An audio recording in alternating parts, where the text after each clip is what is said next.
अस्सलाम वालेकुम व्यूअर्स, आज से हम ईद से रिलेटेड रेसिपीज़ आपके साथ शेयर करेंगे। आज की हमारी रेसिपी का नाम है शाही टुकड़ा। इसका टेस्ट और टेक्सचर बिल्कुल इसी के नाम के साथ रिलेट करता है। चलें आए रेसिपी को शुरू करते हैं। बिस्मिल्लाहिर्रहमानिर्रहीम। इधर पैन में मैंने दूध लिया है, इसे चूल्हे पे चढ़ा दिया है और साथ ही हम स्लाइस की कटिंग कर लेंगे। इसके पहले साइड्स को हम इस तरह से कट करेंगे और इसके बाद हम जिस तरह की भी शेप इसको देना चाहें हम इस तरह से शेप दे सकते हैं। अगर स्क्वायर देना चाहते हैं स्क्वायर दे दें, रेक्टेंगल में देना चाहते हैं रेक्टेंगल दे दें। मैंने ट्रायंगल शेप के बनाए हैं। इसी तरह हम तमाम स्लाइस की कटिंग कर लेंगे। दूसरी तरफ हमने जो दूध रखा हुआ था उसमें उबाल आ गया है और अब इसको इतना पकाएंगे कि इसका चौथा हिस्सा जो है वो ड्राई हो जाए, खुश्क हो जाए। यानी कि अगर आपने 4 कप रखे हैं तो 1 कप खुश्क हो जाना चाहिए। मैंने 2 कप रखे हैं तो ये हाफ़ कप इसका जो है ना ड्राई हो जाएगा। तो फिर हमारा दूध जो है वो रेडी हो जाएगा। इसमें मैंने 1.5 टेबल स्पून शुगर ऐड किया है, क्योंकि जब स्लाइस शुगर सिरप में डिप करते हैं ना तो फिर ये बहुत ज़्यादा मीठा हो जाता है। तो इसमें अब मैंने डाल दिए हैं पिस्ता और बादाम। 2 चीज़ें इस रेसिपी में सबसे अहम हैं। एक तो दूध का अच्छे से पके होना, थिक होना यानी क्रीमी होना, और दूसरा इसमें नट्स होना। ये दोनों चीज़ें इस रेसिपी को शाही बनाती हैं। दूध हमारा बिल्कुल तैयार हो चुका है। अब हमने इसमें क्रीम ऐड करनी है, जो मेरे पास हाफ़ कप है। ये बिल्कुल फ्रेश क्रीम है। ये हम अपने रबड़ी वाले दूध में ऐड कर देंगे और 1 से 2 सेकंड्स के लिए इसको ऐसे हिलाएंगे और फिर चूल्हा बंद कर देंगे और फिर साथ ही इसको हिलाते जाएंगे और क्रीम को इसमें मिक्स कर लेना है अच्छे से। फ्लेम मैंने ऑफ कर दी हुई है। तो अब इसको चूल्हे से उतार के साइड पे रख देंगे ठंडा होने के लिए। अब हम बनाएंगे शुगर सिरप। अब हमने शुगर सिरप तैयार करना है, तो इसके लिए लिया है 1 कप पानी और 1/4 कप शुगर। शुगर को मेल्ट कर लेंगे पानी में अच्छे से और इसमें डाल देंगे थोड़े से इलायची के दाने। शुगर मिक्स हो जाए और शुगर थोड़ा सा इसमें पक जाए, बस हमने इतना ही इसको पकाना है। ज़्यादा इसको थिक नहीं करना, एक धार नहीं करना, क्योंकि हमने इसमें स्लाइसेस को डिप करना है। सिरप अगर थिक होगा तो स्लाइस सॉक अच्छे से नहीं होंगे। तो रेडी है हमारा सिरप। दूसरी तरफ एक और पैन रख दिया है जिसमें हमने ऐड किया है देसी घी।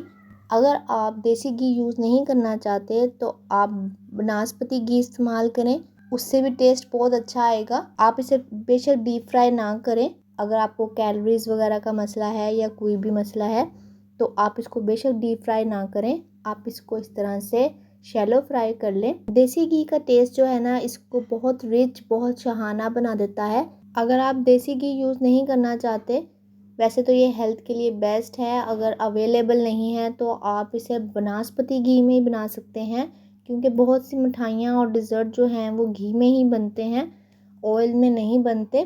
तो आप बेशक इसको शैलो फ्राई करें, डीप फ्राई ना करें। इधर हमारा रबड़ी वाला दूध जो है वो अच्छे से ठंडा हो चुका है, तो इसमें हमने 2 table spoon tetra pack cream के यूज़ करेंगे।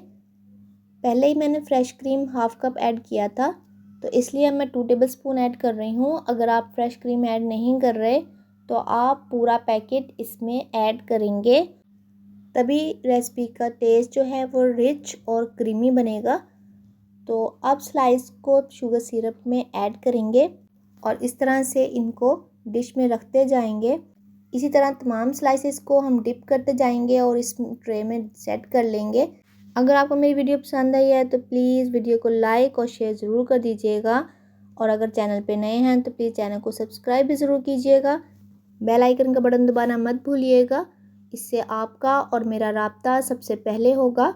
तो अब जो रबड़ी वाला दूध है वो हमने इसके ऊपर ऐड कर दिया है। अब आपको अगर लगता है कि रबड़ी वाला दूध ज़्यादा है और आपके जो स्लाइसेस हैं उन्होंने अच्छे से वो सोक हो चुके हैं, तो आप दूध को अलहदा से सर्व कर सकते हैं। लेकिन जब ये ठंडे हो जाते हैं ना तो ये अच्छे से जो है ना दूध को पी जाते हैं, तो और अपने अंदर एब्जॉर्ब कर लेते हैं दूध को। तो आपने क्या करना है कि जब ये ठंडे हो जाएं और आपको लगे कि अभी ये अच्छे से सॉफ्ट नहीं हुए स्लाइस, तो आप बाकी का दूध भी इसके ऊपर ऐड कर दें, क्योंकि अभी तो हमें लग रहा है कि दूध इनफ है इन स्लाइसेस के लिए। और ये दूध हमारा बच गया है, लेकिन ये दूध बचा नहीं है। जब आप इसे फ्रिज में रख के ठंडा करेंगे ना, तो ये दूध जो है ना अपने अंदर अब्सॉर्ब अच्छे से कर लेंगे और हमें बाकी और भी दूध की ज़रूरत पड़ेगी। अभी मैं इसको फ्रिज में रखने जा रही हूँ, तकरीबन 1 घंटे के लिए मैं इसको फ्रिज में रख दूँगी। बहुत ही इंस्टेंटली क्विकली ये डिज़र्ट जो है बन जाता है। ईद के लिए आप ज़रूर इसे बनाइएगा। बहुत ही मुनासिब सी कैलोरीज और मुनासिब सी स्वीटनेस के साथ ये डिज़र्ट तैयार किया है हमने। अब ये देखें 1 घंटे के बाद मुझे फ़ील हुआ कि इसमें अभी दूध और जाएगा, तो मैंने हाफ़ जो दूध मैंने साइड पे कप में रखा था वो मैंने इसमें ऐड कर दिया है और ये बहुत ही शानदार क्रीमी रिच डिज़र्ट हमारा तैयार हुआ है।